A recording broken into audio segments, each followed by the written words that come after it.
There have been about a dozen youth who have committed themselves to fighting against climate justice in DC, demanding that Biden take these issues and do something about them.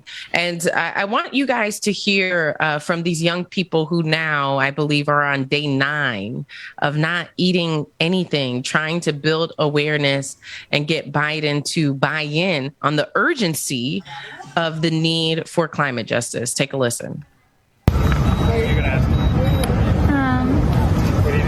Day 8 of the hunger strike.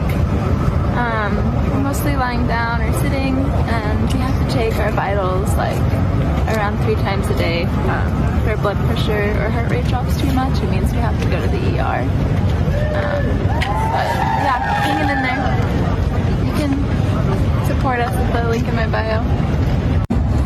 And I'm here doing this hunger strike because I would do anything for that future to be real. I have a president who said that was going to happen, who said that the U.S. government was going to make it possible for me to live my life, for my generation to live.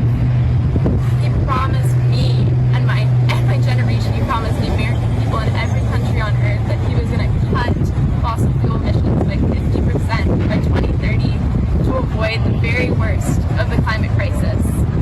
I believe that he will do that. I believe that he will do everything in his power to make sure that happens before he goes to the world stage this Sunday.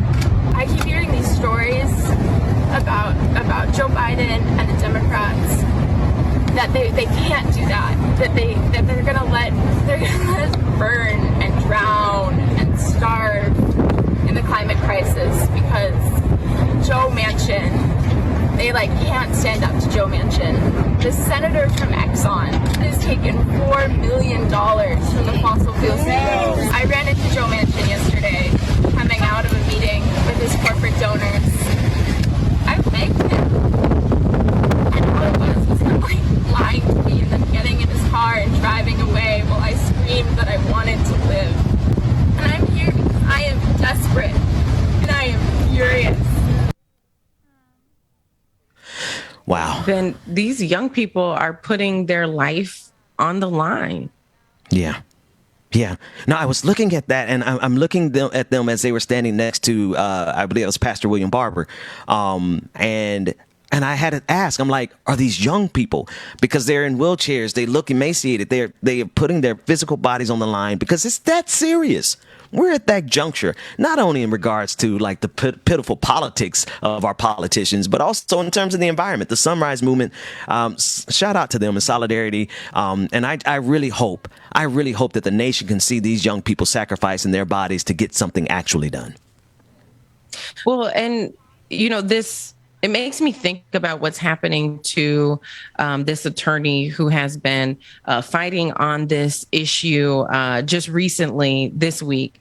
He was sent to prison. And he was sent to prison because he filed a lawsuit against Chevron and won. And then here comes Chevron, and they have launched this campaign against him. And Chevron has been extremely successful in launching this campaign against him to the point where they have gotten him disbarred. And so as an attorney who filed this lawsuit against Chevron because of the waste that they were putting into the Amazon, all of these different environmental issues that they were causing as a corporation, right? And he put their feet to the fire and he held them accountable, and they came back with their money. And I'll let you guys take a look. This is the latest from Democracy Now! They did a really great breakdown on this, but it shows the people who stand up against this system, especially the environment, which I feel like people aren't always paying attention to this fight. But there is a system that will resist and will press back. Take a look at this. What's been described as the Amazon's Chernobyl. 1,700 square miles of land in the Ecuadorian Amazon devastated by decades of reckless oil drilling. 10 years ago, Ecuador's Supreme Court ordered Chevron to pay $18 billion for dumping over 70 billion liters of oil and toxic waste into the Amazon. The ruling came in a lawsuit brought on behalf of 30,000 Amazonian indigenous people who'd been suffering since the mid-60s when Texaco began drilling on their ancestral land. Chevron bought Texaco in 2000.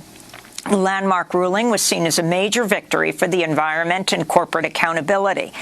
But Chevron refused to pay or clean up the land. Instead of cleaning up the Ecuadorian Amazon, Chevron has spent the past decade waging an unprecedented legal battle to avoid paying for the environmental damage, while also trying to take down the environmental lawyer Stephen Danziger, who helped bring the landmark case. With the help of dozens of law firms, Chevron has ended Danziger's legal career. He's been disbarred. His bank accounts have been frozen. He's been forced to surrender his passport. Steve Danziger has also been under house arrest for nearly 600 days after a federal judge drafted a criminal complaint charges against him for refusing to turn over his cell phone and computer. In an unusual legal twist, the judge appointed a private law firm with ties to Chevron to prosecute Danziger after federal prosecutors declined to bring charges. His case is attracting growing attention with the legal world as well as among environmentalists and human rights activists. What's at stake is the ability to advocate for human rights in our society. I mean, the things I was charged with were I was a lawyer litigating various court orders for years. This judge just went after me. I'm the only lawyer ever in U.S. history to be charged with criminal contempt of court for challenging a civil discovery order on appeal. That's essentially what happened.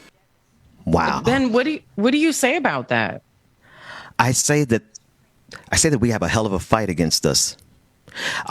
Solidarity with Attorney Dozinger.